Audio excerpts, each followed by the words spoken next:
দুলাভাইয়ের নজর খারাপ কথাটা আপার অজানা ছিল না। সে প্রায় বলতো, শোন মিশু, তোর দুলাভাই যখন বাড়িতে থাকবে ঘর থেকে বের হবি না, ওর সামনে পড়বি না, সেজে গুজে তো একদমই না। বিস্মিত হতাম ঠিক, প্রশ্ন করার সাহস পেতাম না। যদি তাড়িয়ে দেয় কোথায় যাব আমি? মামির সংসারে ফিরে যাওয়ার উপায় নেই, তিনি আমাকে ঘরে তুলবেন না। অনেক কষ্টে আপার সাথে আমাকেও বের করেছেন। তার ঘরে সমস্ত ছেলে মানুষ আছে, সুমন ভাই চিপচিপে শরীরের সুদর্শন যুবক, পাছে আমি যদি তার ঘাড়ে চেপে বসি, এই ভয়টা মামির মনে জাকিয়ে বসেছিল। বাপ মা মরা নিশ্চয়ই এতিম মেয়েকে ছেলের বউ বানানোর মতো উদারতা দেখানোর ইচ্ছে তার নেই, দুঃস্বপ্নেও ভাবতে পারেন না।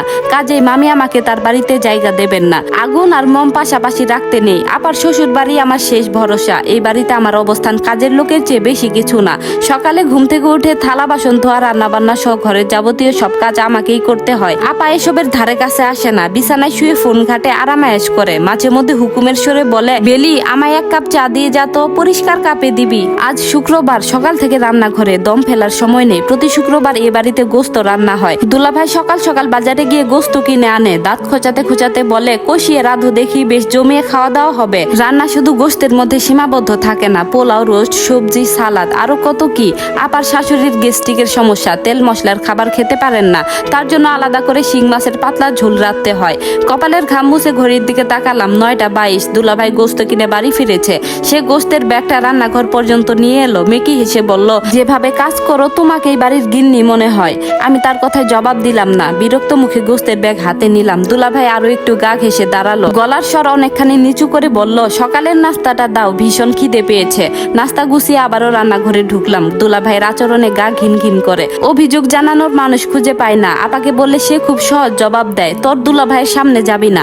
অথচ ঘরের কাজকর্ম করতে গিয়ে সারাদিন বেশ কয়েকবার তার সামনে পড়তে হয়, খাবার গুছিয়ে দিতে হয়। খাবার গোছানোর কথা বললে আপা জবাব দেয়, আগে থেকে সব গুছিয়ে সরে যাবি, সামনে দাঁড়িয়ে থাকার তো কিছু নেই। সেদিন খুব বিরক্ত হয়ে আপাকে বললাম, আমার এখানে থাকতে ভালো লাগে না। আপা বলল, ফ্রি খাবার জুটছে তো তাই ভালো লাগে না, গতর খাটিয়ে খেলে ভালো লাগতো। আমি বললাম, সে কথা জানি আপা, কদিন পর কলেজে ভর্তির তারিখ, ভর্তি হওয়ার পর আমাকে হোস্টেলে পাঠিয়ে দাও। এরপর আপা উত্তর দিল, বাপের কত টাকা আছে, হোস্টেলে থেকে পড়ার শখ, যেমন আসিস তেমন থাক। আমি আর কিছু বলিনি। আপার ফোনের নেশা, সারাক্ষণ রিলস দেখে, সিনেমা দেখে, সিরিজ দেখে। তার বদলে ঘরের প্রতিটা কাজ আমাকে করতে হয়। এমন আরামে জীবন থেকে বেরিয়ে আসার ইচ্ছা কেউ করে না। আপাও করছে না। দুপুরে খাওয়ার সময় দুলাভাই আমার কাছে এলো, অন্তরঙ্গ সুরে বলল, দুপুরে খেতে দিবে না বুঝি? আমি বললাম, টেবিলে সবকিছু গুছিয়ে রেখেছি। তিনি বললেন, তুমি নিজের হাতে বেড়ে না দিলে খেতে মন চায় না। এরপর আমি বললাম, এ কেমন কথা? দুলাভাই বললেন, আরে মজা করলাম, ওই কথা শুনুনি, শালি আদো ঘরোয়ালি। আমি বললাম, দুলাভাই এসব কথা আমার কুৎসিত লাগে, আর কখনো বলবেন না।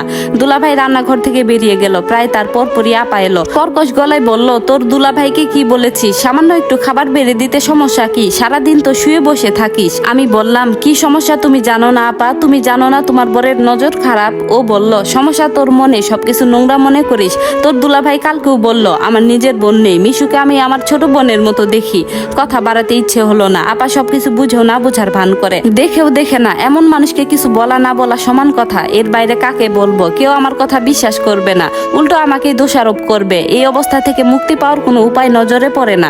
এসএসসি পরীক্ষার রেজাল্ট বেরিয়েছে বেশ আগে, কলেজে ভর্তি হতে হবে। আপাকে বলেছি, সে এই ব্যাপারে ভাবলেশীন। দুলাভাইকে খেতে দিয়ে গোসলে ঢুকলাম। বালতিতে কাপড় ভেজানো, কাপড় দিয়ে বের হতে দুপুর গড়িয়ে বিকেল। শরীরে সামান্য বল নেই, প্রচুর ক্ষুধা লেগেছে। নাকে মুখে গুজে বিছানায় পিঠ এলিয়ে দিলাম। ক্লান্তিতে কখন যে চোখ লেগে এসেছে বুঝতে পারিনি। আপা চিৎকার, হুড়মুড় করে বিছানায় উঠে বসলাম। আপা বলল, তোর দুলাভাইকে এক কাপ চা বানিয়ে দে, আদা কুচি করে দিবি। আমি বললাম, এই কাজটুকুও কি তুমি করতে পারো না আপা? আপা বলল, সামান্য চা বানাতে তোর এত সমস্যা কিসের? বাড়িতে কাজ কি? ধান নেই, পান সুপারি নেই, শুধু রান্না খাওয়া, এতে এত হাঁপিয়ে যাস কেন? এরপর আমি বললাম, আমি কি তোমাদের অবৈতনিক গৃহকর্মী? আপার চোখের মুখের ধরন বদলে গেল। ক্ষিপ্র হাতে আমার চল চেপে ধরে বলল, চালের দাম জানিস? এই বাড়িতে বসে বসে খেতে পারছিস? আমার শ্বশুর শাশুড়ি স্বামী তোর থাকা নিয়ে অমত করছে না, সেজন্য কৃতজ্ঞ না হয়ে উল্টো আমার মুখে মুখে কথা বলছিস কোন সাহসে? তারপর আমি বললাম, তারা খুব ভালো করে জানে আমাকে তাড়িয়ে দিলে তাদের অবস্থা কেমন হবে। তোমার শ্বশুরের দিনের মধ্যে 6 কাপ গরম চা, সকাল সন্ধ্যে অর্জুন গাছের ছাল ভেজানো পানি, তোমার শাশুড়ির জন্য তেল মশলা ছাড়া রান্না, এসব কে করবে? এমন যত্নে দিন কাটাতে গেলে মাসে মাসে কত টাকা গুনতে হবে সেই হিসেব আছে? ছেলেকে বিয়ে করিয়ে যে মেয়ে ঘরে এনেছে সে এত কাজ করবে এমন আশা তারা করতে পারে না, তাই আমাকে নিয়ে কোনো কথা বলে না। তারপর আপা বলল, নিজের কাজকে এত বড় মনে করিস? এই কাজের এত অহংকার? আমি কিছু বলবো এর আগে দুলাভাই ঘরে ঢুকলো। ভ্রু কুচকে বলল, তর্ক করছো কেন? আপা মেকি হাসলো আর বলল, মিশুকে চা করতে বলছিলাম, সামান্য চা করতে শরীর খারাপের বাহানা দিচ্ছে। দুলাভাই এগিয়ে এসে আমার কপালে হাত রাখলো। আমি চমকে পেছনে সরে গেলাম। সে বলল, গা গরম, মনে হচ্ছে জ্বর এসেছে, চা বানাতে হবে না, শুয়ে থাকো, আমি ওষুধ নিয়ে আসছি। দুলাভাই বেরিয়ে গেল। আপা চোখ গরম করে তাকালো। তার নজরকে গুরুত্ব দিলাম না। এখানে আমার দোষ নেই, আমি তার বরের গায়ে পড়িনি, কাজে আমার দিকে তাকিয়ে থেকে কোনো লাভ নেই। 2 দিন পরের কথা, আপার শাশুড়ি আমায় তার কাছে ডাকলেন আর নরম স্বরে বললেন, সেলাই জানো? আমি বললাম, জানি। তিনি বললেন, নর্মাল সেলাই নাকি ওইসব ফোরটোর আছে ওইগুলো পারো? আমি বললাম, পারি, স্কুলে গার্হস্থ্য বিজ্ঞান ছিল, ম্যাডাম শিখিয়েছিলেন। তারপর তিনি বললেন, নকশি কাঁথার শখ অনেক দিনের, পারবে নাকি? আমি বললাম, কাপড় সুতো এনে দিলে হবে। ভদ্রমহিলা খুব খুশি হলেন, হাসি খুশি মুখ করে বললেন, তোমার আপা বলল সে পারে না, তুমি পারো কিভাবে? আমি বললাম, মামি শিখিয়েছে, মামির সাথে অনেক কাঁথা সেলাই করেছি। ভদ্রমহিলা বিকেলের মধ্যে সুতো, কাপড়, প্রয়োজনীয় সবকিছু জোগাড় করে ফেললেন। সেলাই করতে আমার খারাপ লাগে না, সারাদিন কাজের ফাঁকে কাঁথা নিয়ে বসি। আবার শাশুড়ি মাঝে মধ্যে মুগ্ধ চোখে কাঁথা সেলাই দেখেন। সেদিন বিকেলে ছাদে বসে কাঁথা সেলাই করছি, 2 জন মহিলা কাঁথা দেখতে এলো। আপার শাশুড়ি ডেকে নিয়ে এসেছেন। মহিলা 2 জন কাঁথা দেখে ভীষণ খুশি, এই বয়সে এত কিছু শিখে ফেলেছি বলে বেশ প্রশংসা করলো। দীর্ঘ ভনিতা শেষে জানালো, তাদের এমন কাঁথা সেলাই করে দিতে হবে, তারা ন্যায্য পারিশ্রমিক দিবে। এসব নিয়ে চিন্তার কিছু নেই। আমি আপার শাশুড়ির দিকে তাকালাম। তিনি বললেন, মিশুর ইচ্ছে হলে করবে, এ বাড়িতে ওর কিছুতে বাধা নেই। ভদ্রমহিলা আমাকে খারাপ জানে না, ভালোবাসে। মাসখানেকের রাত জাগা পরিশ্রমের পর কাজ শেষ হলো। প্রথমে আপার শাশুড়ির কাঁথা শেষ করেছি। ভদ্রমহিলা দুলাভাইকে বলে আমাকে মিষ্টি এনে খাইয়েছেন। ওই 2 জনের কাঁথাও শেষ। একজন দিয়েছে 2000, অন্যজন প্রথমে 2000 দিয়েছিল, পরে আরো 1000 দিয়েছে। সে নাকি কার কাছে শুনেছে নকশি কাঁথা সেলাইয়ের পারিশ্রমিক অনেক, 3-4 হাজার টাকা দিয়ে গিয়েছে। আর বলেছে, দেখো মা, আমরা লোক ঠকাই না। তাদের দেখা দেখি আরো কয়েকজন কাপড় সুতো নিয়ে এসেছে, তাদেরকেও বানিয়ে দিতে হবে।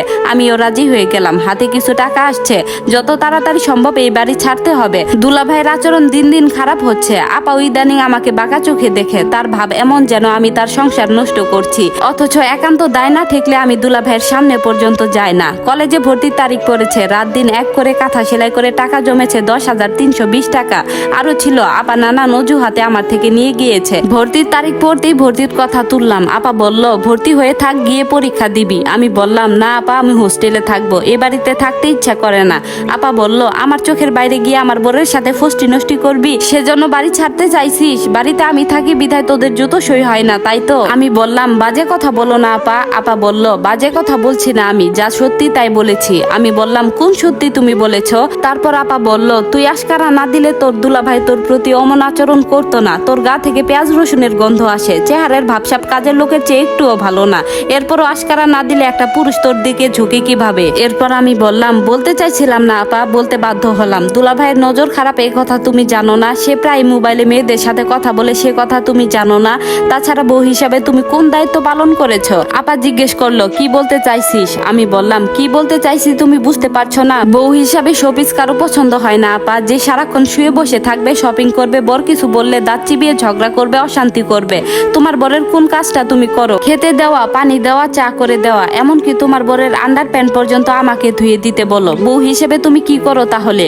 আপা কিছু বলছে না, তীক্ষ্ণ চোখে তাকিয়ে আছে। চোখ বন্ধ করে লম্বা শ্বাস নিলাম। কঠিন মুখে বললাম, তোমার বরকে আমার পছন্দ না আপা, তার সাথে আমার কিছু নেই, এ কথা তুমিও ভালো করে জানো। আমি অনেক আগে থেকেই তোমায় এসব বলে আসছি, তুমি কখনো গায়ে মাখাওনি। তারপর আপা বলল, তাহলে বাড়ি ছেড়ে হোস্টেলে যেতে চাচ্ছিস কেন? অন্য নাগর আছে নাকি? আমি বললাম, আমার কেউ নেই, কিছু নেই, এ কথা তুমিও জানো। তোমার 24 ঘন্টার অবৈতনিক কাজের লোক হাতছাড়া হয়ে যাবে বলে তুমি এমন উৎকণ্ঠিত, অথচ আমি তোমার মায়ের পেটের ছোট বোন ছিলাম। আমাদের বাপও এক, বড় বোন হিসাবে তোমার আমাকে দেখে রাখার দায়িত্ব ছিল, আমার ভালো মন্দ খেয়াল রাখার কথা ছিল। তুমি সেসবের ধার ধারলে না, নিজের আরাম, নিজের স্বার্থ দেখলে। আপা মুখ ঘুরিয়ে রাখলো। আমি বললাম, তোমার বরের সাথে আমি ন্যূনতম কথা বলতেও ঘেন্না করি, তাই এসব নিয়ে হীনমন্যতায় না ভুগে নিজে ঠিক হও। আমাদের কথা এই পর্যন্ত রইল। কলেজে ভর্তি, হোস্টেলে থাকা নিয়ে কেউ কোনো ঝামেলা করলো না। দুলাভাইও তেমন কিছু বললো না। যাওয়ার আগে আপার শাশুড়ির সাথে দেখা করতে গেলাম। নিচু গলায় বললাম, আমি চলে যাচ্ছি, আপনার কাছে আমার কিছু ঋণ আছে। আপনি না থাকলে এতগুলো কাঁথার অর্ডার আসতো না, আর হাতে টাকা না থাকলে আমার এত সাহসও হতো না।